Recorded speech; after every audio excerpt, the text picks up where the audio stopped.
Fox News alert, 90 retired military generals and admirals demanding Defense Secretary Lloyd Austin and Joint Chiefs of Staff Chairman Mark Milley resign over the mess in Afghanistan. In a letter, they argue Austin and Milley should have recommended against this dangerous withdrawal in the strongest possible terms. If they did not do everything within their authority to stop the hasty withdrawal, they should resign. There must be accountability at all levels for this tragic and avoidable debacle. Joining us right now is retired Army Ranger, Congressman Brian Mast. He joins us from D.C. Congressman, good morning to you. Good morning to you. Yesterday was a tough day for all of us to watch. It wasn't supposed to end that way. Yeah, it's tough for me to just watch the exchange. Our fighters coming off the aircraft underneath the flag draped caskets.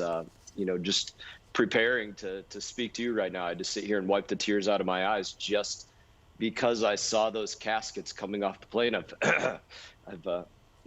tried to hold myself together here, but I've seen it so many times that it's impossible to watch, especially when it was this senseless, this preventable, and entirely the result of something that none of our service members ever had. They were never intimidated. All the guys that I was in the hospital next to, like Johnny Joey Jones and others that everybody's desire laying in those beds was just to get back in the fight, just to hold the line, just to fight for the things that we believed in. And that's what these fighters were all about. But they were killed by the lambs in the White House that allowed themselves to be intimidated, which is what they never were. You know, and speaking of the dignified transfer, and you see that, and one of the enduring images of it is of the president checking his watch. And, a number of the families who talked to the Washington Post said, the president came in and talked to us. We lost our loved ones, and he kept talking about Bo, and he kept checking his watch, they said. The New York Post today says the president, looking at his watch, says it all. He can't wait to move on. So for him, this is he's got something invested in it, but ultimately it's a political calculation. He wants to be the one who ended the war. But Americans, by a vast majority, Congressman, are upset that not that we are getting out, but that he did it this way. Yeah, there's been an important saying that the most important thing that you bring into battle is the reason why. Why are you doing that? What are you fighting for? And the why for President Biden in every single action here is totally unacceptable. And that's what has to be held to account for everybody that's been a part of this process. Why did you let yourself become intimidated? Why did you pick an optical date just so you could have a photo op? Why did you give up the high ground? Why didn't you listen to those that warned you otherwise? And to talk about the checking the time real quick, I've had a lot of fathers, mothers, family members cry on my shoulder, and they would apologize. I'm sorry for crying. I'm sorry for this emotion. And I say to them every single time, there's no shame for anybody that has tears. There's shame for the people that don't have tears over our greatest fighters that gave their lives.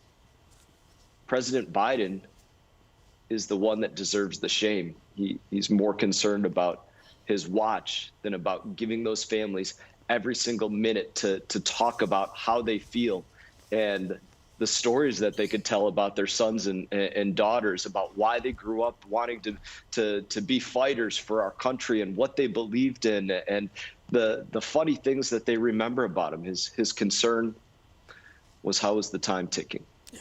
That's heartbreaking. It is heartbreaking. Or, one of the families at the dignified transfer, and we quoted this man, Mark Schmitz, a moment ago from the Washington Post. He didn't want to shake the hand of Joe Biden because he regards Joe Biden as the reason his son Jared is dead today, a Marine who lost his life last week. And he said to the president after, the president kept talking about Bo, Schmidt didn't want to hear about Bo. He wanted to talk about his son. He took out a photo and said, don't ever forget that name. Don't ever forget that face. Don't ever forget the names of the other 12. That's the least we can get. No, we have to make sure as we discuss this, we never for a second take away from our service members that they knew the hazards of their chosen profession. And then they went in and they undertook those dangerous actions anyways. That is who they were. But in doing that, they expected competent, thoughtful, American-driven leadership that believed in life the same way that they did, that you fight for freedom with everything you have or you don't fight for it at all. And that's where that difference lies. We have a president that went to the ends of the earth to quit, to give up, to back down, to not hold the line. Wholly un-American. You know, Congressman, it appears he lied to all of us because he said, we will not leave Afghanistan until every American is out. And we left 24 hours early, and there are still hundreds of Americans and thousands of our allies. So ultimately, people are watching right now, and they're frustrated, and they're thinking, okay, you know, how do we get accountability? How do we get accountability for what just happened? Every statement from beginning to end of this was a lie, right up until the last statements of Secretary Blinken, who should be one of the ones held accountable, in addition to others should be removed immediately for every part of that he played in this role, right up until the last second. What did Blinken say just now? Well, the terrorists told us that they're not going to let terrorists into the country, and we believe that.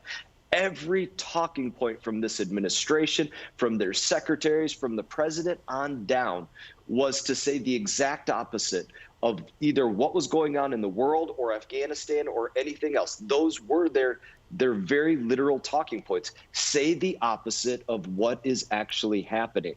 And then what did they do after that?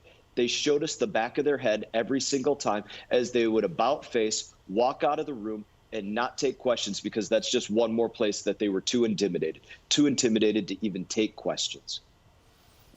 Well, sir, we thank you for your service. We thank you for joining us. And, you know, our thoughts and our prayers are with everybody who sacrificed so much over the last 20 years. All the best. You bet.